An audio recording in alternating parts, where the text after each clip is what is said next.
Hello friend. आज हम लोग नाइन्थ लेक्चर्स लेंगे। मैं लास्ट लेक्चर्स तक आपको समेशन ऑफ सीरीज बताया था। उसमें मैंने दो टाइप कवर किया था, type one and type two. Type one में बताया था कि आपको हर एक टर्म में सिंगल बाइनोमियल कोएफिशिएंट्स होगा और उस बाइनोमियल कोएफिशिएंट के साथ आइदर एपी सीरीज चलेगा या नहीं तो एचपी सीरीज चलेगा। लास्ट लेक्चर में मैं आपको जीपी सीरीज अगर चलता है तो बहुत इजी था, आपको 1 + x⁴ में डायरेक्टली x का वैल्यू पुट करके हम निकाल सकते हैं, स्पेशली एचपी सीरीज के जीपी सीरीज के लिए। लेकिन एपी और अगर एचपी है, किसी बाइनोमियल कोएफिशिएंट्स अगर हर एक टर्म में सिंगल रहेगा, उसके साथ आइदर अटैच अगर एपी सीरीज है या एचपी सीरीज है, तो उसको मैंने टाइप वन नाम दिया था। अगर एपी में है तो दूसरा मेथड मैं आपको डिफरेंशिएशन से भी बताया था। अगर एचपी सीरीज में है तो उसको आप इंटीग्रेशन से भी बना सकते हैं, और समेशन ऑफ सीरीज से तो हम लोग बनाए ही थे। दूसरा टाइप मैं डिस्कस किया था कि जब हर एक टर्म में दो बाइनोमियल कोएफिशिएंट्स प्रोडक्ट में होगा तो उस टाइप के क्वेश्चंस को कैसे डील करेंगे, ये मैं टाइप टू बताया था आपको। आज हम लोग देखते हैं टाइप थ्री। टाइप थ्री में क्या होगा, जैसे आप टाइप वन टाइप टू में क्या किया था, मैं आपको लोअर इंडाइसिस क्या हो रहा था, वैरी कर रहा था हर एक एनसीआर का, लेकिन अपर इंडाइसिस था वो फिक्स था।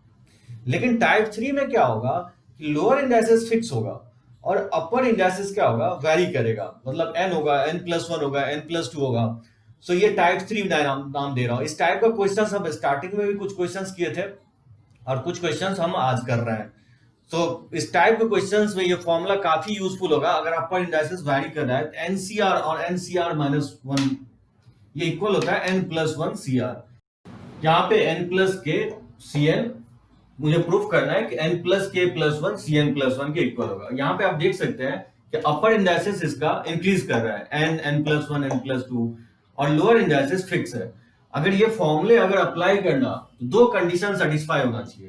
पहला कंडीशन अपर इंडाइसिस वैरी करना चाहिए, लेकिन अपर इंडाइसिस जो है इंक्रीजिंग ऑर्डर में वैरी करना चाहिए। ये कंडीशन है। अगर मान लीजिए डिक्रीजिंग ऑर्डर में अगर वैरी कर रहा है तो इस समेशंस को आप क्या करेंगे, पलट देंगे, मतलब इस लास्ट से आप लिखना शुरू करेंगे।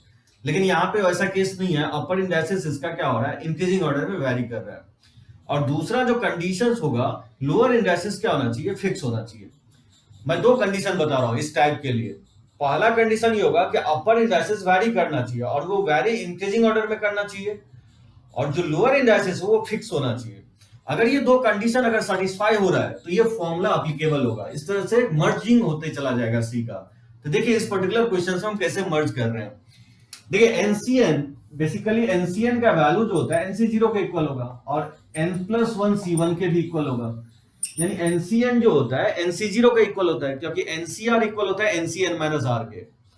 सो एनसीएन का वैल्यू और n+1 cn+1 का वैल्यू क्या होगा, 1 के इक्वल होगा। तो इसको मैं लिख सकता हूं n+1 cn+1, और इसको एज इट इज रहने देता हूं n+2 cn। इस तरह से लिखते जाएंगे तो n+k cn हो जाएगा। अब बोलेंगे ऐसा क्यों लिखे हैं, क्योंकि ये 1 के इक्वल है। ऐसा लिखने से क्या होगा, ये फॉर्मूला अप्लाई हो जाएगा। अब यहाँ देख सकते हैं दोनों सी का अपर इंडाइसिस सेम हो गया और लोअर इंडाइसिस में डिफरेंस 1 का है। तो बताइए अप्लाई होने के बाद क्या होगा, अपर इंडाइसिस एक इंक्रीज कर जाएगा। जब इसको कंबाइन करेंगे इससे तो ये हो जाएगा n+2, n+1 में एक इंक्रीज हो जाएगा n+2, और लोअर इंडाइसिस में जो हाइयर है तो n और n+1 है, हाइयर कौन सा है, n+1 है, तो वो कैप्चर कर लेगा कंबाइन होने के बाद। ये है प्रॉपर्टी।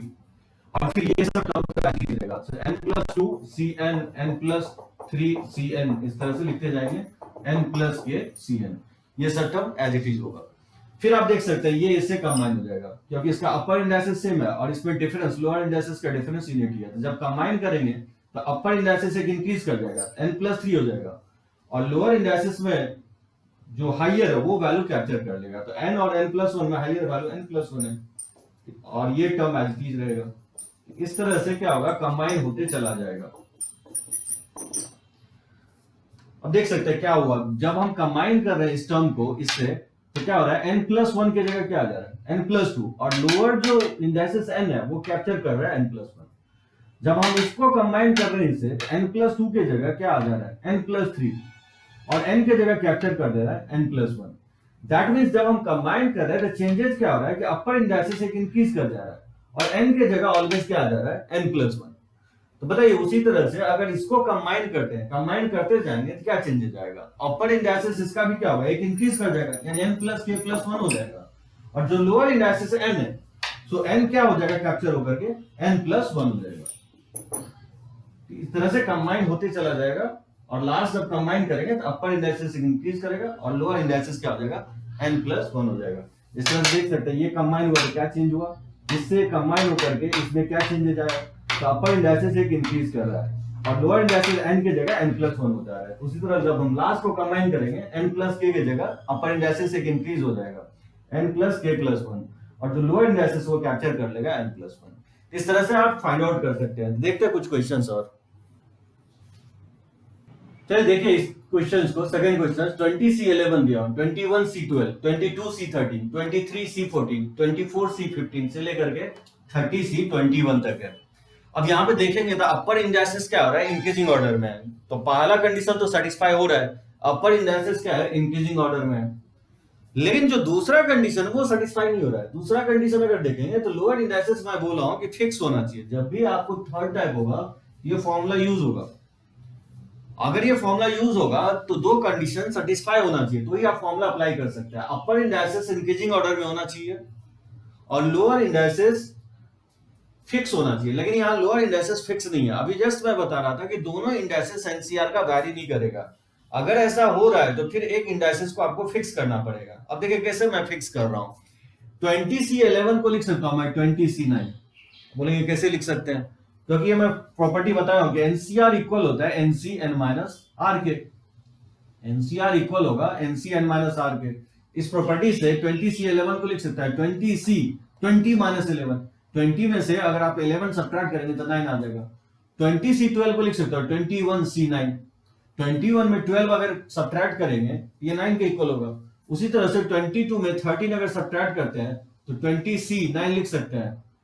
13 7 9 हो जाएगा। उसी तरह से 23C14 में 23C9 हो जाएगा। इस तरह से 24C9 हो जाएगा।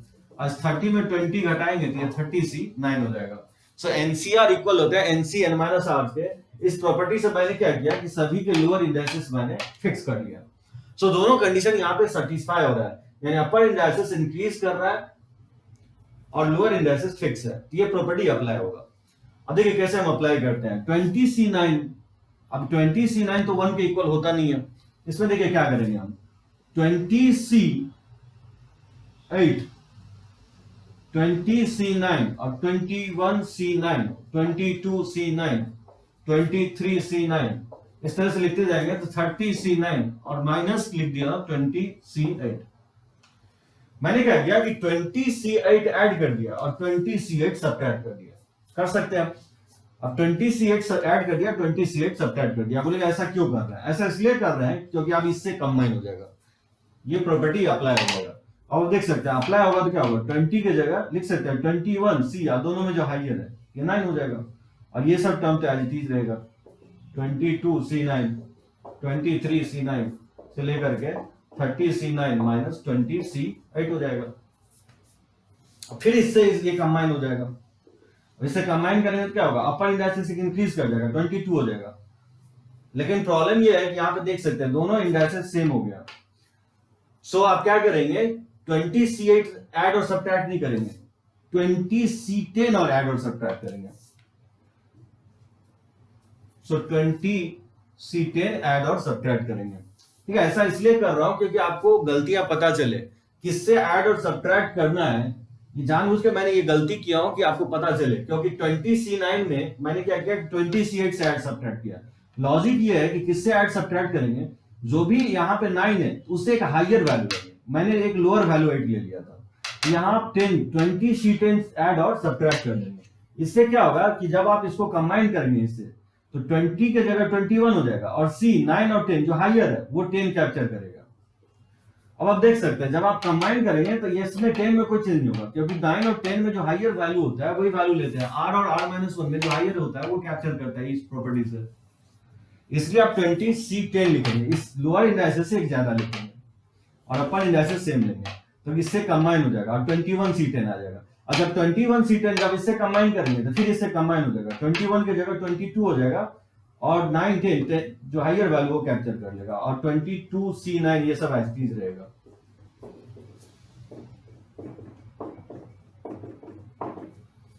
अब आप देख सकते हो क्या रहा है बेसिकली, जब हम कंबाइन कर रहे हैं इसको इससे जब कंबाइन कर रहे हैं तो इसमें चेंजेस क्या आ रहा है, अपर इंडाइसेस एक इंक्रीज कर रहा है और जो लोअर इंडाइसेस 9 है वो 10 कैप्चर कर रहा है।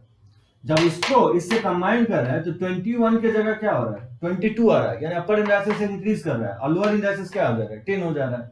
यानी जब हम इस तरह से कंबाइन करते जाएंगे तो लास्ट में क्या होगा, अपर इंडाइसेस एक इंक्रीज कर जाएगा और लोअर इंडाइसेस 10 कैप्चर कर लेगा, क्योंकि हर एक में 10 कैप्चर कर रहा है। इससे जब कंबाइन हो रहा है तो 10 आ जा रहा है, इससे जब कंबाइन हो रहा है तो ये 10 आ जा रहा है। तो जब लास्ट कंबाइन होगा ये भी अपर इंडाइसेस इंक्रीज कर जाएगा, लोअर इंडाइसेस 10 कैप्चर कर लेगा और 20C10 तो पहले से है, ये एल रहेगा। ये इसका आंसर हो जाएगा। चलिए और कुछ और क्वेश्चंस देखते हैं इसमें। तो ये देखते हैं थर्ड क्वेश्चन। प्रूफ करना है कि NCR n-1 CR n-2 CR से लेकर के आरसीआर ये n+1 सीआर प्लस 1 के इक्वल प्रूफ करना है। दो कंडीशन सेटिस्फाई होना चाहिए। देखिए इस टाइप के लिए पहला कंडीशन ये है कि अपर इंडाइसेस इंक्रीजिंग ऑर्डर में वैरी करना चाहिए, जो कि नहीं हो रहा है। मैं हर एक टाइप का क्वेश्चंस ले रहा हूं कि आपको फील हो, मतलब जैसे यहाँ लोअर इंडाइसेस फिक्स है, दूसरा कंडीशन सेटिस्फाई हो रहा है, लोअर इंडाइसेस फिक्स है, लेकिन अपर इंडाइसेस क्या हो रहा है, वैरी तो कर रहा है लेकिन वो डिक्रीजिंग ऑर्डर में वैरी कर रहा है। तो क्या करेंगे, जब भी इस तरह से डिक्रीजिंग ऑर्डर में वैरी कर रहा है तो समेशंस को पलट देंगे, मतलब लास्ट से लिखेंगे। तो बताइए इसको अगर लास्ट से लिखेंगे तो क्या होगा, इसको लिख सकता है आर प्लस 1 सीआर, इस तरह से लिखते जाएंगे, ये हो जाएगा n-1 CR plus n CR. ठीक है, इसके पीछे लिखेंगे क्योंकि ये डिक्रीजिंग ऑर्डर में है तो r की जगह r+1 r+2 n-2 n-1 n तक चला जाएगा। सो मैंने क्या किया, समेशंस को पलट दिया, यानी जो लेफ्ट टू राइट लिखा होता है इसको लास्ट से मैंने स्टार्टिंग तक लिख दिया। और ऐसा करने से क्या हुआ कि जो अपर इंडाइसेस है वो इंक्रीजिंग ऑर्डर में लिखा गया। अगर आप टारगेटेड है टाइप कैटेगराइज कर दिए किसी क्वेश्चंस का तो उसका बनाना डिफिकल्ट नहीं है, सिर्फ ये फॉर्मूला रट लेने से काम नहीं चलेगा।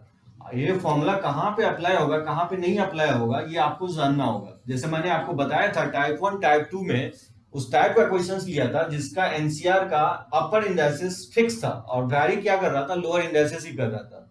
लेकिन ये टाइप ऐसा है कि अपर इंडाइसेस तो वैरी कर रहा है लेकिन वो वैरी क्या करना चाहिए, डिक्रीजिंग ऑर्डर में नहीं इंक्रीजिंग ऑर्डर में वैरी करना चाहिए और लोअर इंडाइसेस फिक्स होना चाहिए। अगर ऐसा है तो ये टाइप 3 से बनेगा ही बनेगा। अभी मैं आपको एक ही मेथड से बता रहा हूँ, दूसरा मेथड भी है मैं आपको बताता हूँ। जैसे इसको कैसे बनाएंगे, आर का वैल्यू 1 होता है जिसको हम r+1 cr+1 भी लिख सकते हैं और इसको एज इट इज लिख रहे हैं, सो n-1 cr और ncr इस तरह से लिखते जाएंगे। ये 1 के इक्वल है तो ये भी 1 के इक्वल है, ऐसा करने से ये कंबाइन हो जाएगा, जो जगह r+2 और जो दोनों में हाइयर है तो r+1 हो जाएगा। अब देख सकते हैं वो क्या है कि जब हम कंबाइन कर रहे हैं तो अपर इंडाइसेस इंक्रीज कर जा रहा है और लोअर इंडाइसेस की जगह कैप्चर कर रहा है r+1। इस तरह से जब आप कंबाइन करते जाएंगे तो लास्ट में क्या होगा, कंबाइन होगा तो n+1 हो जाएगा और जो लोअर इंडाइसेस है वो r+1 के इक्वल हो जाएगा। ये प्रूफ करना था, n+1 cr+1। तो चलिए क्वेश्चंस मैं इसको दूसरे मेथड, देखिए इसका सेकंड मेथड कैसे बनाएंगे। मैं क्वेश्चंस उसी टाइप का ले रहा हूं, अपर इंडाइसेस क्या है वैरी कर रहा है इंक्रीजिंग ऑर्डर में और लोअर इंडाइसेस फिक्स है। इस वाले से तो आप बना ही सकते हैं, अभी जस्ट मैं बनाया हूं। अब देखिए दूसरा मेथड क्या होगा, सेकंड मेथड, इसको हम मैथमेटिकल मॉडलिंग बोलते हैं। जैसे कैसे बनाते हैं, देखिए कोएफिशिएंट ऑफ, हम क्या करेंगे x⁻10 इसमें फाइंड आउट करेंगे 1 + x⁻20 में। मैं बोलो कि 1 + x⁻20 में कोएफिशिएंट क्या होगा x⁻10 का, तो क्या लिखेंगे, एनसीआर बताया था 20C10 हो जाएगा, ये होगा। यानी x⁻10 का कोएफिशिएंट अगर फाइंड आउट करने जाए 1 + x⁻20 में, ये मैं आपको बताया हूं कि coefficient of x⁻r in 1 + x⁻n में क्या होगा, ये इक्वल होगा NCR के इक्वल होता है। इस प्रॉपर्टी से NCR किसका कोएफिशिएंट होगा, तो क्या करेंगे, जो लोअर इंडाइसेस है वो x के पावर पे लेके चले जाएंगे और जो अपर इंडाइसेस होगा वो 1 + x के पावर पे लेके चले जाएंगे। जैसे यहाँ पे 20C10 था तो 10 जो है x के पावर पे लेके चला गया और जो 20 है अपर इंडाइसेस वो 1 + x के पावर 20 लेके चले जाएंगे। सो 1 + x के पावर 20 में अगर पूछे कि x⁻10 का कोएफिशिएंट क्या होगा तो वो 20C10 होगा। उसी तरह से 21C10 किसका कोएफिशिएंट होगा, x⁻10 का होगा, किसका एक्सपेंशंस में 1 + x⁻21 में होगा। सो 1 + x⁻21 में अगर पूछे कि x⁻10 का कोएफिशिएंट क्या होगा तो वो कोएफिशिएंट क्या होगा 21C10 हो जाएगा। उसी तरह से 22C10 क्या होगा, 1 + x⁻22 में अगर फाइंड आउट करेंगे x⁻10 का कोएफिशिएंट तो 20c10 हो जाएगा। इस तरह से लिखते जाएंगे तो 1 plus x to the power 30 हो जाएगा। तो 1 plus x to the power 30 में अगर एक्स टू दी पावर 10 का कोएफिशिएंट अगर फाइंड आउट करते हैं तो वो क्या होगा, 30c10 हो जाएगा। मतलब रिवर्स चल रहे हैं। देखिए आप क्या होगा, होल एक न्यू क्वेश्चन हो गया। समटाइम्स इस तरह का हो सकता है, आपको देखेंगे बहुत सारे क्वेश्चंस आपको दिया रहेगा कि एक सीरीज दिया रहेगा आपको, अब बोलेगा उसमें फाइंड आउट करो एक्स टू दी पावर 10 का कोएफिशिएंट। इटसेल्फ एक न्यू क्वेश्चन हो गया। एक क्वेश्चन तो ये हो गया आपका, और एक दूसरा क्वेश्चन ये दे देगा, ये फाइंड आउट करो। तो जब भी ये लिखा होगा तो आप ये लिख सकते हैं। अब यहां से गौर कीजिए, ये सीरीज जो है जीपी में, ये सीरीज जीपी में, क्योंकि second term upon first term करेंगे तो क्या किसके इक्वल आएगा? अगर इस टर्म को इससे डिवाइड करेंगे तो 1 प्लस एक्स आएगा। अगर इस टर्म को इससे डिवाइड करेंगे तो क्या आएगा? 1 प्लस आएगा। ये प्योरली जीपी में है, जिसका फर्स्ट टर्म ये होगा और कॉमन रेशियो क्या होगा? 1 प्लस एक्स के इक्वल होगा। तो अगर हम एज्यूम कर लें 1 plus x to the power 20 को अगर हम आर एज्यूम कर लें, 1 प्लस एक्स को ही आर एज्यूम कर लें, तो बताइए क्या होगा? ये आर के पावर 20 हो जाएगा, आर के पावर 21, आर के पावर 22 से लेकर के आर के पावर 30। और ये जीपी में जिसका सम आप जानते हैं क्या होता है, ये होता है a into r to the power n minus 1 upon r minus 1। GP का सम ये होता है, जहां a फर्स्ट टर्म होता है, आर इसका कॉमन रेशियो होता है। तो बताइए इसका फर्स्ट टर्म क्या है? इसका फर्स्ट टर्म है 1 plus x to the power 20 है, और कॉमन रेशियो क्या है इसका? कॉमन रेशियो 1 प्लस एक्स है। तो 1 प्लस एक्स और n जो है नंबर ऑफ टर्म्स। तो बताइए इसमें कितने टर्म्स है? इसमें अगर फाइंड आउट करने के लिए बोले कितने टर्म्स है, 30 में से 20 घटाएंगे तो कितना आएगा? 10 आएगा, यानी 11 टर्म्स होगा। क्या होता है? Last minus first plus 1। So last minus first plus 1, सो 11 टर्म्स है। 20 से लेकर के 30 तक आप लिख रहे हैं, इसमें टोटल 11 टर्म्स है। n का वैल्यू क्या होगा? यहाँ पे 11 होगा और माइनस 1, और r तो क्योंकि 1 प्लस एक्स के इक्वल है माइनस 1, ठीक है। सो कॉमन रेशियो जो है 1 प्लस एक्स के इक्वल है। फर्स्ट टर्म इसका 1 प्लस एक्स के पावर 20 है, तो पुट कर दिया ये, और नंबर ऑफ टर्म्स 11 है। तो बताइए क्या होगा इसमें? 1 plus x to the power 20, और ये हो जाएगा, मल्टीप्लाई कर देंगे इसको इससे, तो 11 और 20 क्या हो जाएगा? बेस सेम है तो पावर ऐड हो जाएगा, तो ये 31 हो जाएगा। और 1 plus x to the power 20 upon, और ये 1 से 1 कैंसिल आउट हो जाएगा, तो नीचे x हो जाएगा। इसमें मुझे फाइंड आउट करना है coefficient of x to the power 10 in, और देखिए कोएफिशिएंट अगर फाइंड आउट करना है x to the power 10 in x to the power minus 1, into लिख सकता है 1 plus x to the power 31 और 1 plus x to the power 20, ठीक है। सो x को मैं ऊपर लेके गया तो x के पावर माइनस 1 हो जाएगा। अब इसको जब हटाना हो, तो स्टार्टिंग में बताया था, जब x के पावर माइनस 1 को हटाना हो तो इससे क्या करेंगे? डिवाइड कर देंगे। तो बताइए क्या लिखेंगे? Coefficient of x to the power 11 हो जाएगा, 1 plus x to the power 31 और minus 1 plus x to the power 20। So x to the power minus 1 को अगर हटाना हो तो x टू दी पावर 10 से डिवाइड कर देंगे। तो x टू दी पावर 10 में अगर x to the power minus 1 divide करेंगे क्या होगा? x to the power 10 into x to the power 1 हो जाएगा। इसलिए लिख सकते हैं x टू दी पावर 11, तो वही मैं लिखा हूं x टू दी पावर 11। अब x टू दी पावर 11 में इसका कोएफिशिएंट आप जानते हैं, इस फॉर्मूले से क्या लिख सकते हैं? 31c11, और माइनस इसमें कोएफिशिएंट अगर x टू दी पावर 11 का फाइंड आउट करना है तो ये क्या हो जाएगा? 20c11 हो जाएगा। इस तरह से आप क्या करते हैं? रिवर्स भी आप फाइंड आउट कर सकते हैं। एक्सपेंशंस लिख के जीपी का फॉर्मूला लगाएंगे और फिर इस प्रॉपर्टी से कोएफिशिएंट इक्वेट कर लेंगे। ये थोड़ा बिट डिफिकल्ट है, इससे जो प्रीवियस मेथड बताया वो इजी होगा, लेकिन प्रॉब्लम ये है कि कुछ क्वेश्चंस में अगर ये मेथड लगना है तो फिर इसी मेथड से बनेगा, जो प्रीवियस मेथड बताया उससे नहीं बनेगा। तो देखते हैं क्वेश्चंस इस मेथड से, सिर्फ इसी मेथड से बनेगा। वैसे पर्टिकुलर ये क्वेश्चंस तो आपको इस प्रॉपर्टी से भी बन जाएगा। तो देखते हैं इसका एक और क्वेश्चंस इस वाले मेथड से। इस मेथड को हम लोग मैथमेटिकल मॉडलिंग बोलते हैं, तो नोट कर सकते हैं इसको। देखिए ये भी क्वेश्चन जो है, जो सेकेंड मेथड बताया हूं मैथमेटिकल मॉडलिंग, उससे बनेगा। इससे डिफिकल्ट क्वेश्चंस आपको नहीं देगा पाने में, ये एडवांस लेवल का क्वेश्चंस हो गया। मतलब क्या कर रहा हूं, दो सी जो है प्रोडक्ट में ले रहा हूं, लेकिन अगर आप देखेंगे तो एक सी का अपर इंडेक्स फिक्स है, यहाँ n ले रहा हूं, n है, और दूसरा सी का अपर इंडेक्स वैरी कर रहा है, 2n है, 2n-2 है, 2n-4 है, 2n-6 है। तो एक इंडाइसिस का अपर इंडाइसिस फिक्स है जबकि दूसरे का वैरी कर रहा है। लोअर इंडाइसिस के साथ भी वही है, एक का फिक्स है और दूसरे का वैरी कर रहा है। तो देखिए जिसका फिक्स है लोअर इंडाइसिस, लिख सकते हैं इसको, कैसे फाइंड आउट करेंगे, इसको प्रूफ करना है कि 2 टू दी पावर n के इक्वल होगा।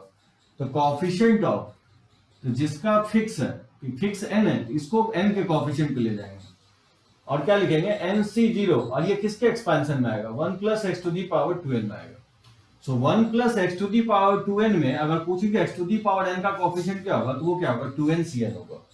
nc0 एज इट इज लिखा हूं, nc0 पहले से था तो उसको एज इट इज लिखा हूं, माइनस हो जाएगा nc1, और मैं बोलूँ कि इसका कॉफिशिएंट किसमें होगा, तो वो होगा 1 plus x to the power 2n minus 2 में। अगर पूछे कि x to the power n का कॉफिशिएंट क्या होगा इसमें, तो 2n माइनस 2 cn होगा, तो 2n माइनस 2 cn हो जाएगा, और nc1 तो एज इट इज है, और साइन अल्टरनेट है, प्लस माइनस है, तो वही लिख रहा हूं। सो जब भी आपको लोअर इंडाइसिस फिक्स है तो लोअर इंडाइसिस को x के पावर पर ले जाएंगे, और जो अपर इंडाइसिस वैरी कर रहा है वो 1 प्लस x के पावर पे ले जाएंगे। यहाँ 2n था तो 2n लिख दिया, यहाँ 2n माइनस 2 है तो 2n माइनस 2 लिख देंगे, plus nc2 as it is लिखेंगे, और फिर 1 plus x to the power लिखेंगे 2n माइनस 4। इस तरह से हम लिखते जाएंगे। तो लिख बोल सकते हैं इसमें अगर x to the power n का कोएफिशिएंट निकालेंगे तो इसके इक्वल आ जाएगा। ये हो गया मॉडल कर रहे हैं क्वेश्चंस को। अब आप बताइए कि 1 plus x to the power n को अगर मैं t मान लूं, 1 plus x to the power n को मैं t मान लूं, तो बताइए क्या होगा, coefficient of x to the power n in nc0, इसको लिख सकते हैं 1 plus x to the power n को अगर t मान लेंगे, t स्क्वायर, या इवन 2n को t मान लें,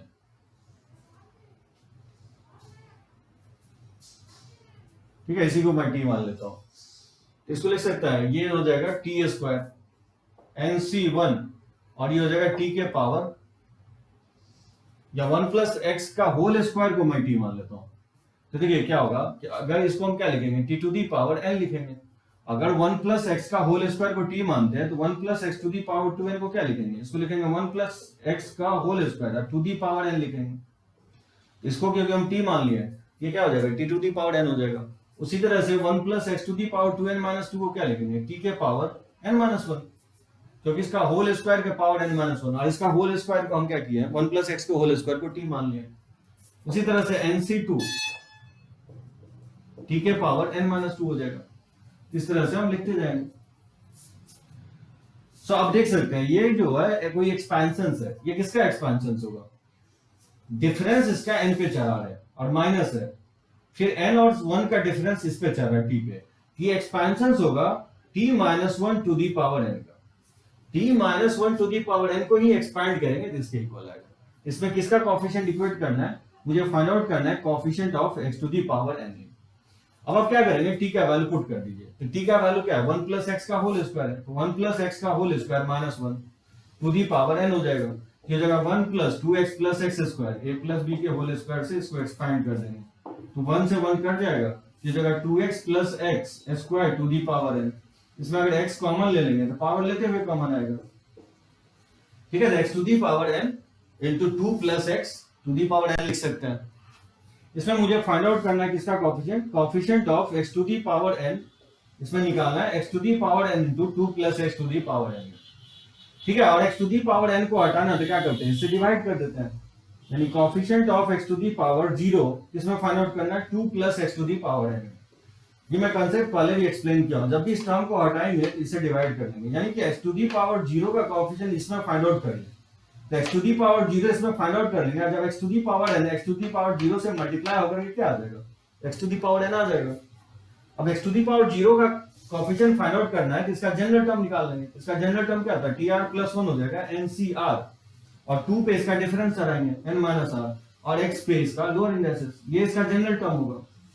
क्योंकि मुझे फाइंड आउट करना है x के पावर 0, x के पावर 0 क्या है, r की जगह क्या पुट कर देंगे 0, अगर r 0 पुट कर देंगे तो x टू दी पावर 0 का कोएफिशिएंट आ जाएगा, यही होगा x टू दी पावर 0 का कोएफिशिएंट। तो x टू दी पावर 0 का कोएफिशिएंट कैसे लिखेंगे, x r के जगह इसमें 0 पुट कर देंगे, क्या होगा nc0, और 2 के पावर r के जगह 0 पुट करेंगे तो 2 के पावर n हो जाएगा, और क्योंकि nc0 का वैल्यू 1 होता है तो ये 2 टू दी पावर n के इक्वल हो जाएगा। ये इसको प्रूफ करना था, 2 टू दी पावर n के इक्वल।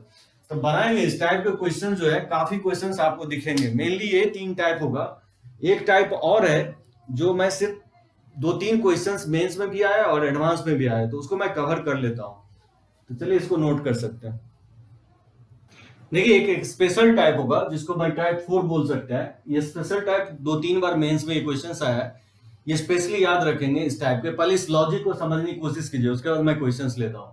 जैसे x plus y to the power n का एक्सपेंशन मैं ये बताया कि n और c, n और r डिफरेंस x पे चढ़ता है और जो लोअर इंडेक्सेस है y पे चढ़ता है। ये एक्सपेंडेड हो गया, ये आपको सिग्मा के फॉर्म में हो गया। देखिए इसमें क्या करेंगे, replace n by n minus r। जहां जहां n है उसमें n माइनस आर से, या जहां जहां r है वहां रिप्लेस कर देंगे n माइनस आर से। तो देखिए क्या होगा, जब आप रिप्लेस करेंगे तो क्या होगा, r 0 से लेकर के n हो जाएगा और n c r के जगह पुट कर देंगे n माइनस आर, और x और r के जगह रिप्लेस कर देंगे n माइनस आर से। ठीक है, कुछ नहीं किया हूं, जहां जहां r लिखा हुआ था वहां मैं रिप्लेस कर दिया हूं n माइनस आर से। अब आप देख सकते हैं ये क्या हुआ, r इक्वल टू 0 से लेकर के n। अब बोल सकते हैं कि nc n माइनस आर ये किसके इक्वल होता है, प्रॉपर्टी से nc n minus r equal होता है ncr के। और x to the power y को मैं पहले लिख देता हूं, y के पावर n माइनस आर, और x के पावर ये क्या हो जाएगा, n से n कट जाएगा तो x के पावर r होगा। अब जब इसको एक्सपैंड करेंगे तो क्या होगा, अगर 0 पुट करते हैं तो y के पावर n, x के पावर 0, nc1 y के पावर n माइनस 1, x के पावर 1। इस तरह से एक्सपैंड करते जाएंगे, ये y के पावर 0 और x के पावर n। ये किसका एक्सपेंशन होगा, ये बोल सकते हैं एक्सपेंशन होगा y plus x to the power n का। यानी nc0 इसका डिफरेंस y पे चल रहा है और लोअर इंडेक्सेस x पे चल रहा है, इसका डिफरेंस y पे चल रहा है और लोअर इंडेक्सेस x पे चल रहा है। यानी एक्सपेंशन होगा y plus x to the power n का। यानी ये लॉजिक ये कहता है कि जब भी किसी बाइनोमियल एक्सपेंशंस में, जब भी किसी बाइनोमियल एक्सपेंशंस में आप r को, किसी वेरिएबल को अगर n माइनस r से रिप्लेस करते हैं तो वो एक्सपेंशन क्या होगा, पलट जाएगा। मतलब मैग्नीट्यूड में कोई चेंज नहीं होगा, इसका जो वैल्यू होगा और इसका भी वैल्यू होगा वो इक्वल ही होगा, लेकिन एक्सपेंशन पलट जाएगा। यानी अगर ये x plus y to the power n है तो ये क्या हो जाएगा, y plus x to the power n। तो ये कंसेप्ट आपको ध्यान रखना है, किसी भी बाइनोमियल एक्सपेंशंस में किसी वेरिएबल r को अगर आप n माइनस r से रिप्लेस करते हैं तो वो एक्सपेंशन रिवर्स हो जाता है, लेकिन मैग्नीट्यूड में कोई चेंज नहीं होगा, क्योंकि a प्लस बी का आप होल स्क्वायर को एक्सपैंड कीजिए या b प्लस a के होल स्क्वायर को, दोनों का मैग्नीट्यूड क्या होगा, सेम ही आएगा। तो देखिए इस कंसेप्ट को अप्लाई करके मैं 1-2 क्वेश्चंस बना रहा हूं, तो चलिए इसको लिख सकते हैं इस कंसेप्ट को। देखिए पर्टिकुलरली इस क्वेश्चन को समेशन Sn दिया गया sigma of 1 by NCR, Tn लिखा हुआ है समेशन ऑफ 0 से लें r अपॉन NCR। तो बोल रहे Tn बाय Sn का वैल्यू निकालो। ये कुछ सम स्पेशल टाइप हो गया। वो स्पेशल टाइप आप क्या बोल सकते हैं, किस टाइप को मैं स्पेशल बोल रहा हूँ, 1 अपॉन बाइनोमियल कोएफिशिएंट। बहुत रेयर दिखेगा आपको बाइनोमियल में। जब भी आपको 1 अपॉन बाइनोमियल, देखिए एक टाइप मैं स्टार्टिंग में बताया था आपको, दो बाइनोमियल कोएफिशिएंट अगर रेशियो में, तो बताया वो सीक्वेंस सीरीज का क्वेश्चंस होता है। मैं स्टार्टिंग में, मैं सेकंड लेक्चर्स में लिया हूं उस टाइप के क्वेश्चंस। लेकिन ये टाइप कुछ स्पेशल होगा, मतलब 1 अपॉन बाइनोमियल कोएफिशिएंट है तो उसका समेशन आप निकाल नहीं सकते हैं। 1 अपॉन बाइनोमियल कोएफिशिएंट n अगर 2, 3, 4 हो तो आप निकाल भी सकते हैं, लेकिन n बहुत लार्जर है तो 1 अपॉन बाइनोमियल कोएफिशिएंट आप नहीं निकाल सकते उसका सम को, इसलिए उसने Sn नाम दिया है और इसको Tn नाम दिया, उसका रेशियो पूछ रहा है। तो जब भी आपको 1 अपॉन बाइनोमियल कोएफिशिएंट दिया गया तो उसको सम नहीं निकाल सकते हैं। तो क्या कर सकते हैं, देखिए इसको, इस टाइप के क्वेश्चंस को Tn से शुरू कीजिए। Tn क्या है, r equal to 0 to n और ये r अपॉन NCR। इसमें आप क्या करेंगे, replace r by n minus r। अभी मैं जस्ट एक्सप्लेन किया, किसी भी एक्सपेंशन में अगर r को n माइनस r से रिप्लेस करते हैं तो एक्सपेंशन में कोई फर्क नहीं पड़ता है, जस्ट एक्सपेंशन रिवर्स हो जाता है। यानी इसका भी वैल्यू क्या होगा, अगर इसका वैल्यू Tn है तो इसका भी वैल्यू Tn के ही इक्वल होगा। तो पता है इसमें r को रिप्लेस करेंगे n माइनस r से तो क्या होगा, n माइनस r अपॉन और nc n माइनस r। सो जहां जहां r लिखा हुआ था वहां रिप्लेस कर दिया मैं n माइनस r से। यहाँ पे n माइनस r से रिप्लेस करेंगे तो कोई फर्क नहीं पड़ेगा, n माइनस r से रिप्लेस करेंगे तो r n हो जाएगा और यहाँ पे r 0 हो जाएगा। तो ऑब्वियसली 0 से लेकर के n तक ही है, तो 0 से लेकर के n तक ही लिखा हूं। अब क्या करेंगे, इसको दो पार्ट में स्प्लिट कर दीजिए। तो n upon summations of r equal to 0 to n। या रुक जाइए, एक स्टेप मैं लिख देता हूं और। सो जहां जहां r था वहां मैं n माइनस r से रिप्लेस कर दिया हूं। सो एक्सपेंशन रिवर्स हो जाएगा लेकिन इसका वैल्यू वही Tn के इक्वल होगा। अब बताइए क्या कर सकते हैं, nc n माइनस r को लिख सकते हैं NCR। क्योंकि ये प्रॉपर्टीज मैं बता चुका हूं, एनसीएन माइनस आर इक्वल होता है एनसीआर। और क्या करेंगे, इसको दो पार्ट में स्प्लिट कर दीजिए। आर के एन क्योंकि कांस्टेंट है इसको बाहर ले लेंगे, और ये summation of r equal to 0 to n r upon NCR. तो देख सकते हैं ये एन को मैं बाहर ले लिया, 1 अपॉन एनसीआर लिख दिया, और आर अपॉन एनसीआर में सिग्मा लगा दिया। सिग्मा दो पार्ट में अप्लाई कर दिया, ये टीएन के इक्वल है। और बेसिकली ये किसके इक्वल है, ये वैल्यू दिया गया है कि ये इक्वल है एसएन के, तो ये वैल्यू पुट कर देंगे एसएन के। और अगेन ये देख सकते हैं ये किसके इक्वल आ गया, ये जो है जिसको मैं टीएन माना था उसी के इक्वल आ गया, ये टीएन के इक्वल आ गया। तो देख सकते हैं इसको इधर लेफ्ट साइड ले आए तो 2tn इक्वल टू हो जाएगा एन एस एन। तो बताइए tn अपॉन एसएन किसके इक्वल होगा, tn upon SN n by 2 के इक्वल हो जाएगा। इसका आंसर हो जाएगा ए ऑप्शन। तो ध्यान रखना इस कंसेप्ट को, जब भी कहीं बाइनोमियल्स में आपको 1 अपॉन बाइनोमियल कोएफिशिएंट दिखता है तो क्या करना है, सिंपली आपको r को रिप्लेस कर देना है, n माइनस आर से रिप्लेस कर देना है, क्वेश्चंस बन जाएंगे। तो चलिए इसको लिख सकते हैं। देखिए देखते हैं multinomial theorem. Binomials almost complete हो गया है, एक दो पॉइंट कंसेप्ट है जो कि मैं लास्ट में डिस्कस कर दूंगा। सो बाइनोमियल ऑलमोस्ट कंप्लीट हो गया है। एक बाइनोमियल्स आपका है expansions negative indexes, fractional indexes, उसको मैं नेक्स्ट लेक्चर्स में कवर कर दूंगा। देखते हैं मल्टीनोमियल थ्योरम क्या होता है। जैसे बाइनोमियल हम दो टर्म का एक्सपेंशंस जो सीखे हैं, x plus y to the power n, यही होता है। एनसीआर और n और r का डिफरेंस x पे चढ़ाते हैं, और y के पावर जो चढ़ता है इसका लोअर इंडेक्सेस। इसको मैं थोड़ा सा रीराइट लिख सकता हूं, एनसीआर का एक्सपेंशन मैं लिख दिया factorial n upon difference of factorial और फैक्टोरियल r, ये एनसीआर का वैल्यू होगा, और x के पावर y के पावर, ये तो एज इट इज है। मैं क्या कर रहा हूं, n माइनस आर को मैं एज्यूम कर लेता हूं r1, और फिर मैं स्मॉल r को मैं मान लेता हूं r2। तो मैंने क्या किया, जो x के पावर था n माइनस आर उसको मैंने r1 एज्यूम कर लिया, और जो y के पावर r था उसको मैं r2 मान लिया। तो पता है इस दोनों इक्वेशन को अगर ऐड कर दें, इस दोनों इक्वेशंस को ऐड करेंगे तो r से r कैंसिल आउट हो जाएगा। यानी बोल सकते हैं कि r1 प्लस r2 किसके इक्वल होगा, n के इक्वल होगा। इसको फिर से रिराइट लिख सकता हूँ, 0 से लेकर के n ना लिख करके आप लिखेंगे r1 plus r2 equal to n, इस तरह से लिखेंगे मल्टीनोमियल। और फैक्टोरियल n अपॉन, क्योंकि इसको मैं r1 एज्यूम कर लिया तो यहाँ मैं r1 पुट कर दिया, और r को मैं r2 एज्यूम कर लिया तो यहाँ r2 पुट कर दिया। सो x के पावर r1 ले लिया, इसको r1 एज्यूम किया, और r को r2 एज्यूम किया तो यहाँ r1 पुट कर दिया। यानी x plus y to the power n को आप कुछ इस तरह से भी लिख सकते हैं।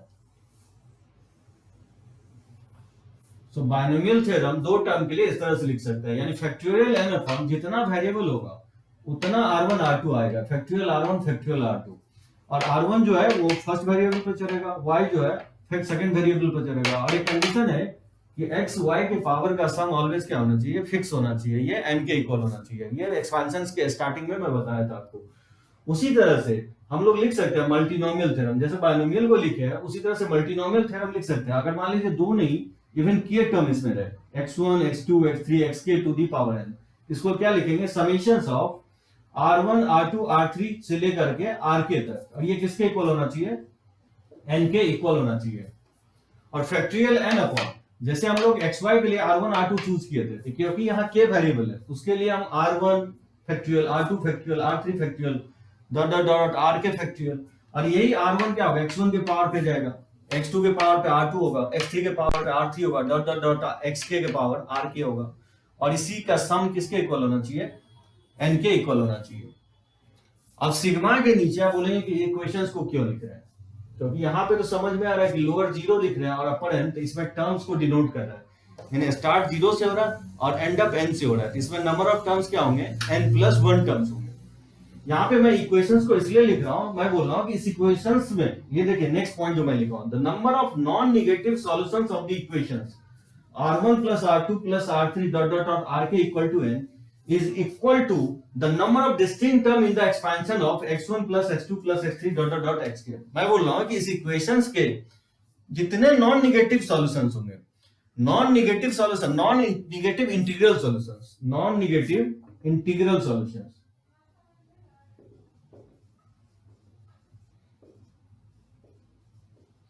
So non negative integral solutions इस इक्वेशंस के जितने होंगे उतने ही टर्म इस एक्सपेंशंस के होंगे, और वो कितने होंगे, वो इक्वल होगा n plus k minus 1 ck minus 1 के इक्वल होगा। यानी कोई पूछे कि इसमें कितने टर्म्स होंगे तो ये फॉर्मूला आप यूज करेंगे, n plus k minus one C k minus one. N denote कर रहा है ये पावर को, अपर इंडेक्सेस को, के डिनोट कर रहा है इसमें कितने टर्म्स है, सो के नंबर ऑफ टर्म्स को डिनोट कर रहा है, कितने वेरिएबल है के, सो नंबर ऑफ टर्म्स अगर फाइंड आउट करेंगे तो इस फॉर्मूले से फाइंड आउट करेंगे। तो इस इक्वेशंस में जितने नॉन नेगेटिव इंटीग्रल सॉल्यूशंस होंगे उतने ही इसमें नंबर ऑफ टर्म्स होंगे, और वो कितने टर्म्स होंगे, n plus k minus one C k minus one के इक्वल होंगे। आगे चल के मैं इसको प्रूफ करूंगा, और देखिए कुछ एग्जांपल लेकर के मैं एक्सप्लेन करने की कोशिश कर रहा हूं, तो चलिए इसको थोड़ा नोट कर लीजिए।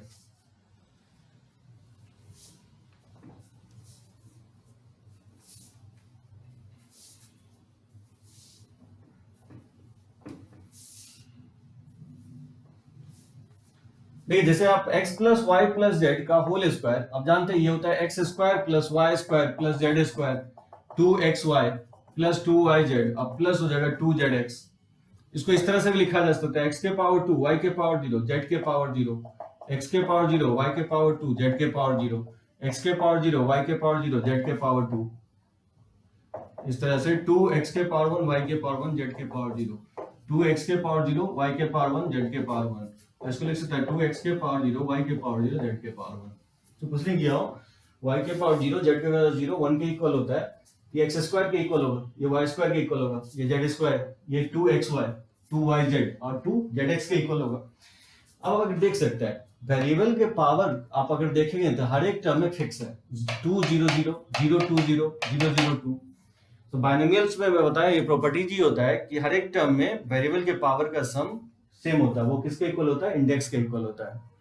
इसमें कितने टर्म्स है, 1 2 3 4 5 6, तो मैं बोल रहा हूं इसमें टर्म्स उतने होंगे, नंबर ऑफ टर्म्स कितने होंगे इसमें, नंबर ऑफ टर्म्स होंगे n plus k minus one C k minus one.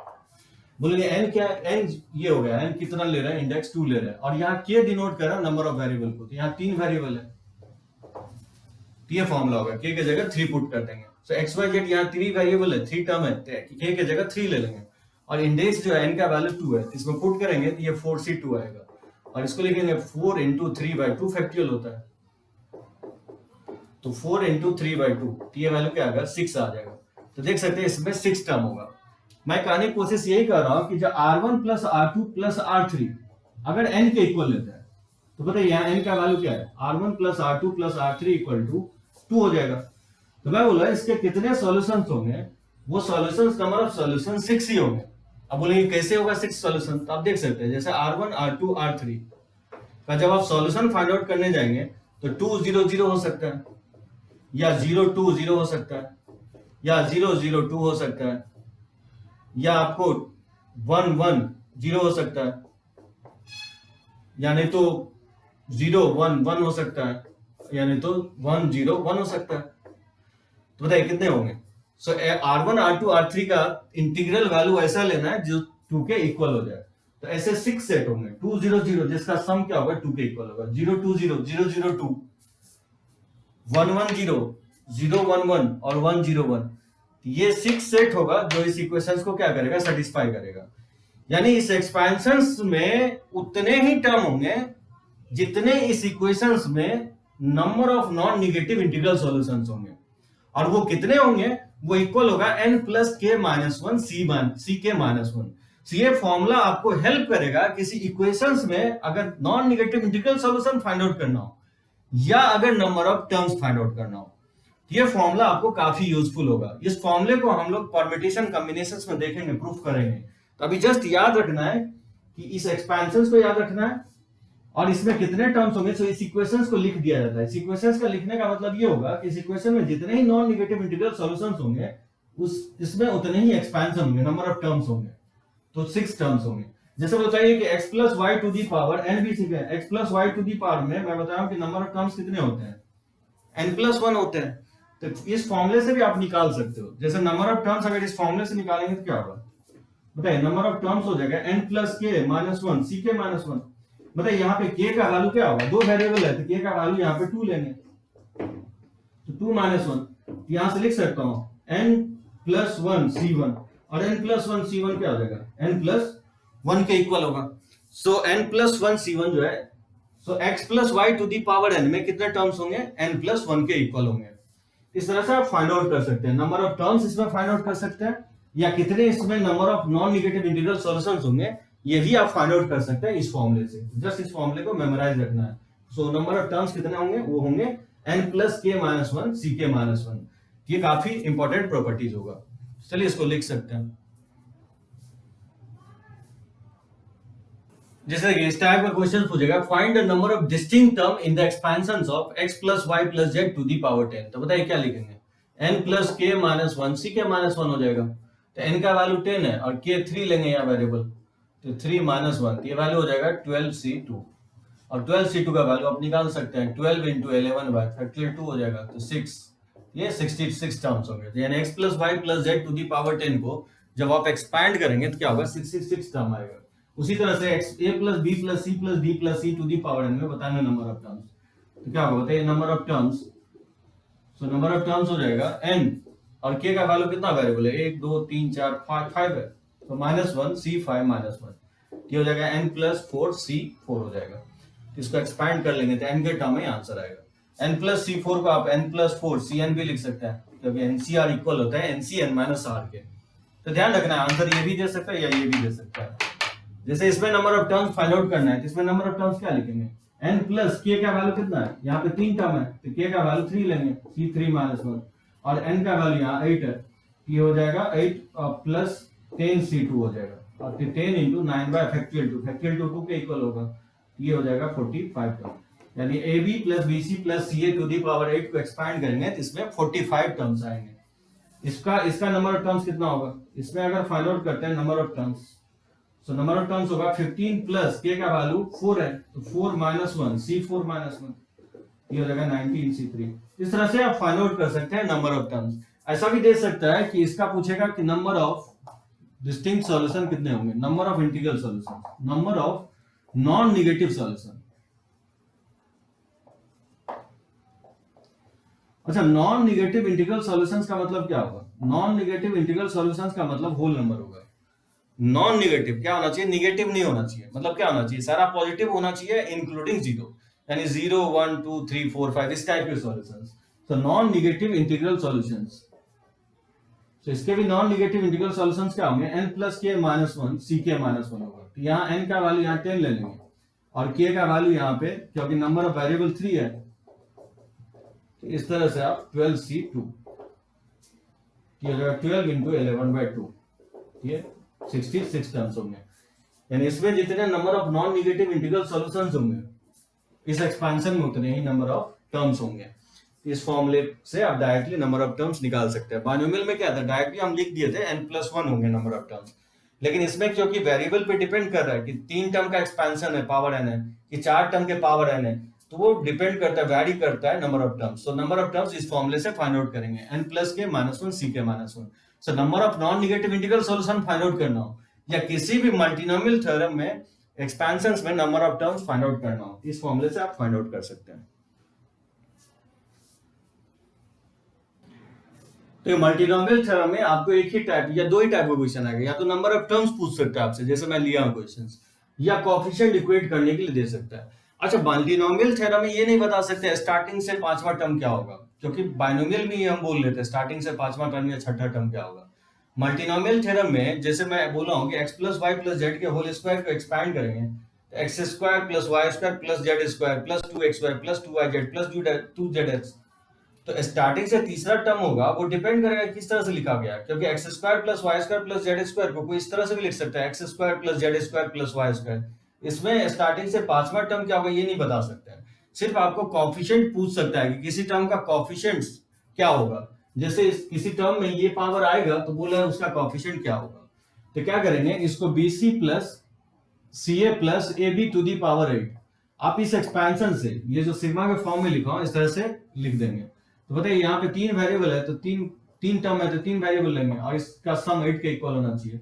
तो फैक्टोरियल 8 अपॉन r1 का फैक्टोरियल, r2 का फैक्टोरियल और r3 का फैक्टोरियल, और यही क्या होगा, वेरिएबल के पावर पे जाएगा, r1 हो जाएगा और ca के पावर r2 हो जाएगा, और ये हो जाएगा ab के पावर r3। ये लिखने आना चाहिए आपको, ये फॉर्मूले से मैं लिख दिया हूं, जस्ट x1 की जगह bc है, x2 की जगह c है और ab की जगह आपको x3 है, तो डायरेक्टली इसमें पुट कर दिया तो इसके इक्वल आएगा। अब देखिए थोड़ा सा इसको रीअरेंज करके लिख दें, तो r1 plus r2 plus r3 8 का इक्वल हो जाएगा। तो फैक्टोरियल 8 अपॉन R1 का फैक्टोरियल, R2 का फैक्टोरियल, R3 का फैक्टोरियल। इसको मैं लिख सकता हूँ b के पावर R1, c के पावर R1, और ये c के पावर R2, a के पावर R2, और a के पावर R3 और b के पावर R3। ठीक है, बेस डिफरेंट था तो पावर डिस्ट्रीब्यूट कर दिया हो। अब बताइए a के पावर बेस सेम है तो पावर को ऐड कर सकते हैं। a के पावर लिख सकता है R2 plus R3, base same b same है तो लिख सकता है इसका पावर R1 R3, और c का बेस सेम है तो इसको लिख सकता है R1 और R2। मतलब इसको लिखा जा सकता है a के पावर क्या लिख सकते हैं, a के पावर यहाँ पे R2 प्लस R3 लिख सकते हैं, और b के पावर यहाँ R1 है, b के पावर यहाँ R3 है, तो R1 और R3 हो जाएगा। c के पावर उसी तरह से यहाँ R3 है और c के पावर R1 है तो इसको लिख सकता है R1 प्लस R2। ठीक है, रीअरेंज करके मैंने लॉ ऑफ इंडक्शन से इस तरह से लिख दिया। अब देखिए कोएफिशिएंट किसका चाहिए, a के पावर 5 चाहिए, तो क्या करेंगे R2 प्लस R3 को 5 के इक्वल करेंगे, क्योंकि मुझे a के पावर 5 चाहिए, तो R2 प्लस R3 को 5 के इक्वल करेंगे। और b के पावर मुझे 4 चाहिए, तो that means R1 plus R3 को 4 के इक्वल करेंगे। और क्योंकि c के पावर मुझे 7 चाहिए, तो R1 प्लस R2 को क्या करेंगे, किसके इक्वल करेंगे, इसको इक्वल करेंगे हम 7 के। ठीक है, और क्योंकि इसका सम भी 8 होना चाहिए, तो बताइए अगर सम 8 है और इसका सम 5 है तो यहां से R1 क्या हो जाएगा, अगर ये वैल्यू अगर इसमें पुट करते हैं तो R1 आपका 3 हो जाएगा, और R1 प्लस R3 4 है, इसमें अगर आप पुट करेंगे तो R2 का वैल्यू क्या होगा, R2 का वैल्यू 4 हो जाएगा। और फिर R1 प्लस R2 का वैल्यू 7 है, इसमें अगर पुट करेंगे तो R3 का वैल्यू 1 आ जाएगा। एक चीज ध्यान रखना है कि इसका सम जो है नेसेसरली 8 ही होना चाहिए, इस वेरिएबल का सम ऑलवेज n के इक्वल होना चाहिए। अगर आ रहा है तो ही कोएफिशिएंट होगा, अगर नहीं आ रहा है तो फिर कोएफिशिएंट नहीं होगा। तो क्योंकि इसका सम n के इक्वल आ रहा है इसलिए इसका कोएफिशिएंट होगा। अब वो क्या होगा कोएफिशिएंट, तो डायरेक्टली आप निकाल सकते हैं कोएफिशिएंट ऑफ a के पावर 5, b के पावर 4, c के पावर 7, ये इसका कोएफिशिएंट होगा, इसमें आप पुट कर देंगे। सो फैक्टोरियल 8 अपॉन R1 का फैक्टोरियल, R1 का वैल्यू कितना है 3 फैक्टोरियल, R2 फैक्टोरियल, R2 का वैल्यू 4 है 4 फैक्टोरियल, और R3 का वैल्यू 1 है तो 1 का फैक्टोरियल। इसी को कैलकुलेट कर लेंगे तो ये इसका आंसर हो जाएगा। तो काफी इजी है कोएफिशिएंट इक्वेट करना। तो चलिए कुछ और क्वेश्चंस देखते हैं। जैसे इसमें देखिए क्वेश्चंस है x के क्यूब y के पावर 4 z का पावर 2, इसका कोएफिशिएंट फाइंड आउट करना है इस एक्सपेंशंस में। तो क्या करेंगे 2x माइनस 3y अब प्लस 4z, मल्टीनोमियल थ्योरम के एक्सपेंशंस इसको लिख सकते हैं समेशंस ऑफ 3 वेरिएबल लेंगे यहाँ 3 टर्म है, और ये n के इक्वल लेंगे, n यहाँ 9 है तो फैक्टोरियल n अपॉन R1 का फैक्टोरियल, R2 का फैक्टोरियल, R3 का फैक्टोरियल, और ये फर्स्ट वेरिएबल पे जाएगा 2x के पावर R1, उसी तरह से माइनस 3y के पावर जाएगा R2, और उसी तरह से 4z के पावर जाएगा R3। ठीक है, मल्टीनोमियल थ्योरम से इसको लिख देंगे।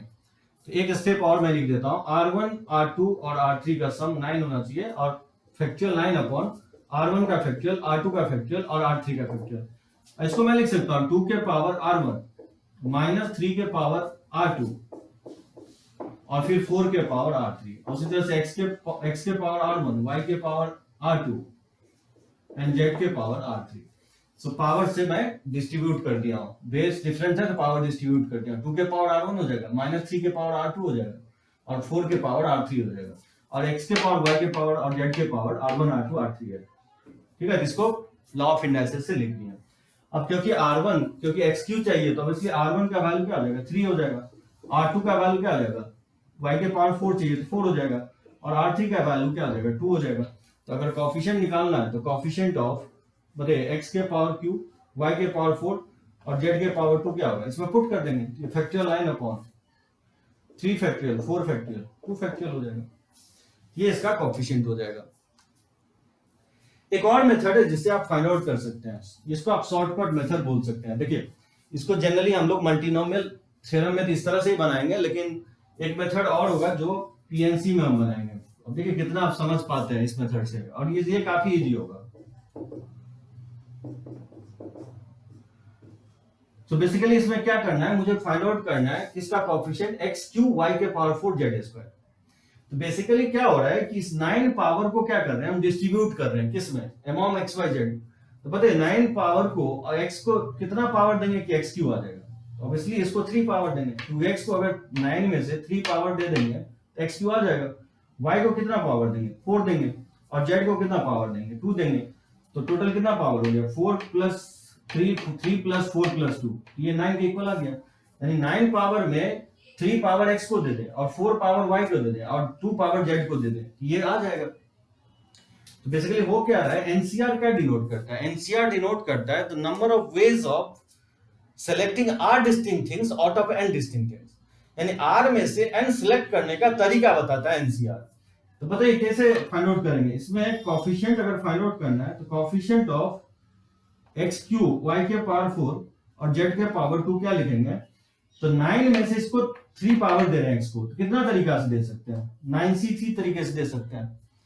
9 में से 3 पावर हम x को दे रहे हैं तो कितने तरीके से दे सकते हैं, 9c3। और जो लोअर इंडाइसिस है 3, वो क्या करना है, 2 पे चढ़ा देना है, ठीक है।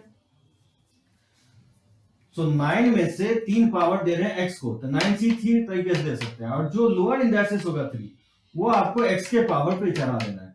तो अब फिर x क्यू नहीं लिखेंगे क्योंकि x क्यू का कोफिशिएंट चाहिए मेरे को। फिर बचेगा कितना पावर, 9 में से 3 पावर अगर x को दे दिया तो 6 पावर बचेगा। 6 में क्योंकि 4 पावर y को देना है तो कितने तरीके से दे सकते हैं, 6c4। और जो 4 लोअर इंडाइसिस है पावर, वो y के कोफिशिएंट पे चढ़ा देना है, यानी -3 के पावर 4 हो जाएगा, ठीक है।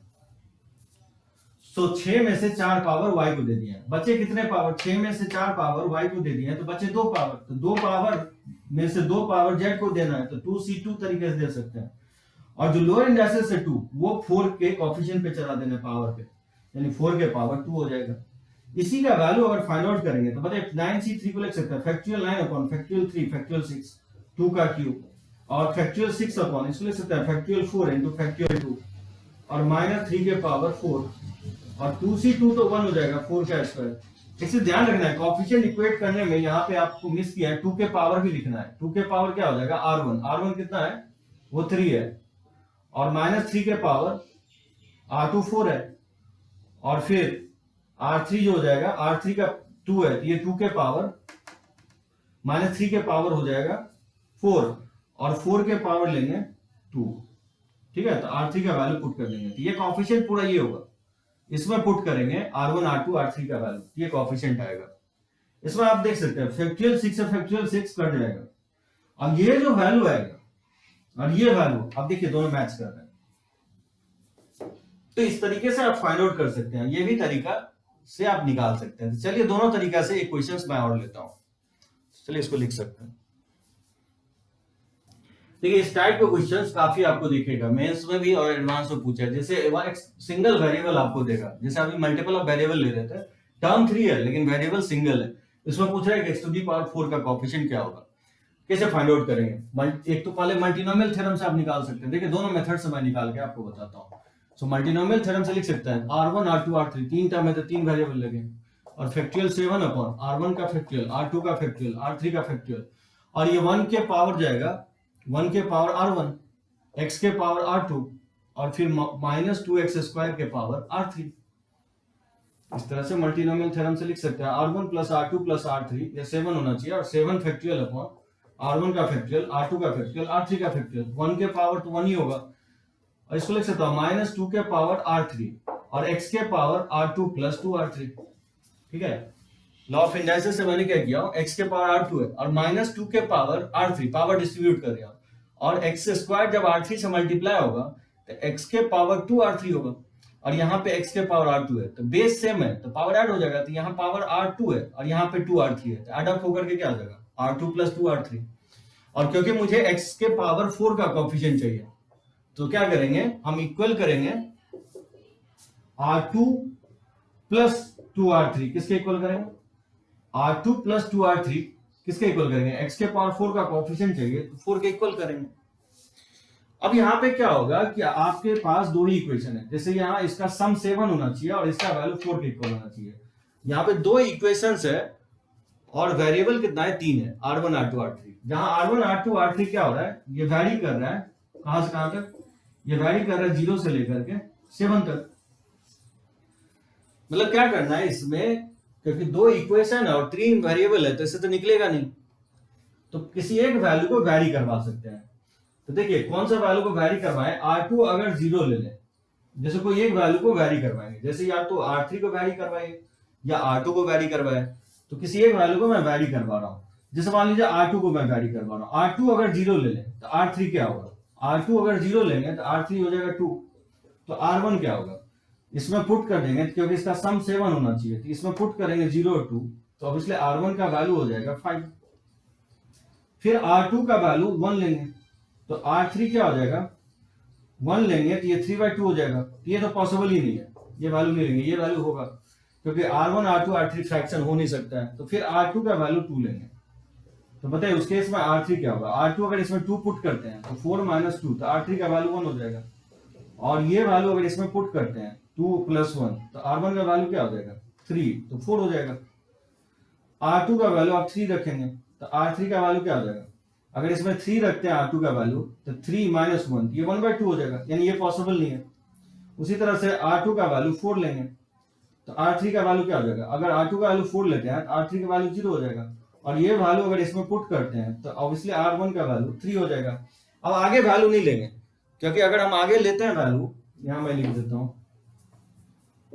सो R2 का वैल्यू 4 लेंगे तो R3 हो जाएगा, R2 को अगर 4 लेते हैं तो R3 0 हो जाएगा, और R1 का वैल्यू 4 और 0 इसमें पुट करेंगे क्योंकि इसका सम 7 होना चाहिए, तो R1 का वैल्यू क्या होगा 3 होगा। सो दैट मीन्स R2 4 लेंगे तो R3 इससे 0 आ जाएगा, और ये वैल्यू जब आप इसमें पुट करेंगे तो R1 का वैल्यू आपको 3 आ जाएगा। तो ये 3 सेट होगा। अब R2 आगे नहीं लेंगे क्योंकि R2 अगर 5 लेंगे तो फिर R3 निगेटिव हो जाएगा, निगेटिव नहीं लेना है। R1 R2 R3 वैरी कर रहा है 0 से 7 तक, तो स्टार्ट 0 से होगा, मैक्सिमम n के इक्वल जाएगा। अब देख सकते हैं 3 सेट आया, 1 2 और ये 3 सेट। तो इसी 3 सेट में कोएफिशिएंट फाइंड आउट करना है, तो क्या होगा कोएफिशिएंट, सो इसमें पुट करेंगे तो कोएफिशिएंट ऑफ x⁴ हो जाएगा।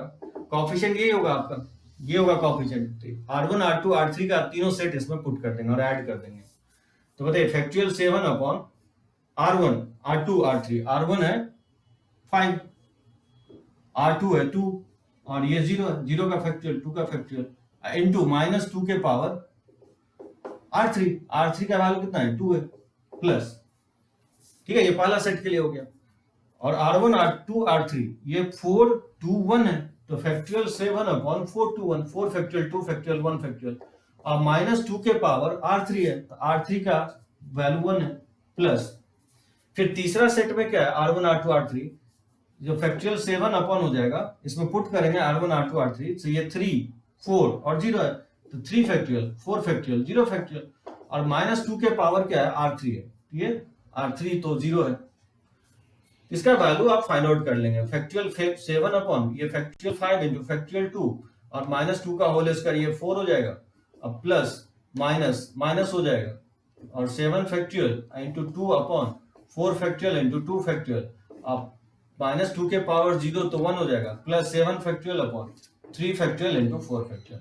इसका सम अगर फाइंड आउट कर लेंगे तो ये इसका आंसर हो जाएगा। इस तरह से आप फाइंड आउट कर सकते हैं। तो देखिए एक दूसरा मेथड भी मैं आपको बताता हूँ, ये मेथड तो आप लर्न कर ही गए होंगे, दूसरा शॉर्टकट मेथड से कैसे फाइंड आउट करेंगे, चलिए इसको लिख लीजिए। देखिए सेकंड मेथड में क्या करेंगे, थोड़ा सा डिफिकल्ट जरूर है, लेकिन अगर आप ये लर्न कर जाते हैं तो बहुत इजी मेथड होगा, बहुत कम टाइम में आप निकाल सकते हैं। देखिए मुझे फाइंड आउट क्या करना है, इसमें x⁴ का कोएफिशिएंट फाइंड आउट करना है। तो क्या करना है, बेसिकली इस 7 पावर को इस 3 टर्म में इस तरह से डिस्ट्रीब्यूट करना है कि x⁴ आ जाए। तो क्या करेंगे, देखिए इसमें क्या करेंगे, मैक्सिमम पावर से शुरू करेंगे। बताइए x⁴ कब आएगा, x² के पावर कितना ले मैक्सिमम की 4 आ जाएगा, तो ऑब्वियसली इसको पावर 2 देंगे, इसका पावर 2 देंगे तो x⁴ आ जाएगा। तो इसको पावर x के पावर मुझे 0 देना पड़ेगा क्योंकि मुझे x⁴ 4 ही निकालना है। तो मैक्सिमम मैं इसको पावर दिया, इसको मैं 2 पावर दे दिया, तो x² का होल स्क्वायर ही क्या हो जाएगा, x⁴ 4 हो जाएगा। तो 7 में से इसको 2 पावर दे दिया, तो इसका पावर मुझे 0 देना पड़ेगा क्योंकि x⁴ 4 आ चुका है, और क्योंकि टोटल पावर मुझे डिस्ट्रीब्यूट करना है, टोटल पावर मुझे 7 के 7 डिस्ट्रीब्यूट करना है, क्योंकि 2 पावर डिस्ट्रीब्यूट करना है, इसको 5 दे देंगे तो 7 आ जाएगा। 1 के पावर 5, इसको कितना भी पावर दे दें तो 5 ही होगा, लेकिन हमारे पास पावर 7 ही है, इसको मैक्सिमम पावर 2 ही दे सकते हैं, एक सेट ये होगा। बताइए इसको पावर अगर 1 दे दे, एक तरीका ये हो सकता है कि इसके पावर 1 दे दे तो x² आ जाएगा, इसको पावर 2 देना पड़ेगा, ये भी x² और x², x⁴ आ जाएगा। इसमें पावर मैंने 1 दिया, ये एक्स स्क्वायर आ गया, इसमें पावर 2 दिया, तो जब ये मल्टीप्लाई होगा तो एक्स स्क्वायर एक्स के पावर 4 आ जाएगा, क्योंकि 7 पावर डिस्ट्रीब्यूट करना है, मैं 3 डिस्ट्रीब्यूट कर चुका, तो बचे कितने पावर 4, तो इसको 4 दे सकते हैं। ये हो सकता है कि इसको पावर दे ही ना, इसका पावर अगर 0 दे दें तो ये 1 के इक्वल हो जाएगा, तो इसको कितना पावर देना पड़ेगा, x के पावर 4 लाने के लिए मुझे इसको 4 पावर देना पड़ेगा, और क्योंकि टोटल 7 के 7 पावर डिस्ट्रीब्यूट करना है, क्योंकि 4 डिस्ट्रीब्यूट कर चुके हैं, तो बचे कितने पावर 3, इसको हम 3 पावर दे सकते हैं। बस ये 3 केस होगा, क्योंकि आप इसको आप 0 दे दिया तो इसको आप 4 दे दिया, तो ये टोटल 3 केस होगा। तो क्या होगा इसका आंसर, 7 में से 5 पावर इसको दिया है तो 7C5 तरीके से दे सकते हैं। बचे कितने पावर 2 में से इसको 0 देना है, बचे कितने पावर 2 में से इसको 2 देना है, और इसका जो लोअर इंडेक्सेस है वो -2 पे चला देना, तो -2 का होल स्क्वायर हो जाएगा। अब देखिए 7 में से इसको 4 पावर देना है तो 7C4 तरीके से दे सकते हैं। बचे कितने पावर 3, तो 3 में से इसको 2 देना है तो कितने तरीके से दे सकते हैं 3C2। बचे कितने पावर 1 पावर, 1 में से 1 इसको देना है, और जो लोअर इंडेक्सेस है वो कोएफिशिएंट पे चला देना है। तो कोई भी कांस्टेंट रहता है वो लोअर पावर चला देना है। तो पता है इसमें क्या होगा, 7 में से 3 पावर देना है, 7 में से 3 पावर इसको देना है, तो कितना तरीके से दे सकते हैं 7C3। तो बचे कितने पावर 7 - 3 4 पावर, 4 में से 4 इसको देना है, इसको तो पावर देना नहीं, तो ये हो जाएगा, इसको ऐड कर देना, इसी को जब आप ऐड करेंगे तो आंसर हो जाएगा। सो 7C5 2C0 तो 1 हो जाएगा, 2C2 1 हो जाएगा इंटू 4, अब प्लस 7C4 3C2 1C1 तो 1 ही होगा, और -2 यहाँ माइनस लिख देता हूँ, अब प्लस 7C3 और 4C4 तो 1 के इक्वल होता है। इसी को आप कैलकुलेट करेंगे तो ये आंसर आ जाएगा। तो देखिएगा ये आंसर आएगा आपको -91 या -121 के इक्वल आएगा। इस तरह से आप फाइंड आउट कर सकते हैं। तो चलिए मल्टीनोमियल्स जो है ना यहीं तक आता है, मल्टीनोमियल का आप क्वेश्चंस बनाएंगे। एक लेक्चर मैं निगेटिव इंडेक्स पे लूंगा आपको, binomial expansion with the fractional और निगेटिव इंडेक्स। तो नेक्स्ट लेक्चर में इसको कंटिन्यू करेंगे। तो आप बाइनोमियल से आप क्वेश्चंस बनाना स्टार्ट कर सकते हैं। कुछ क्वेश्चंस मैं इसके एक्सपेंशन पे भी लूंगा। तो चलिए थैंक यू, नेक्स्ट लेक्चर्स में इसको हम कंटिन्यू करेंगे।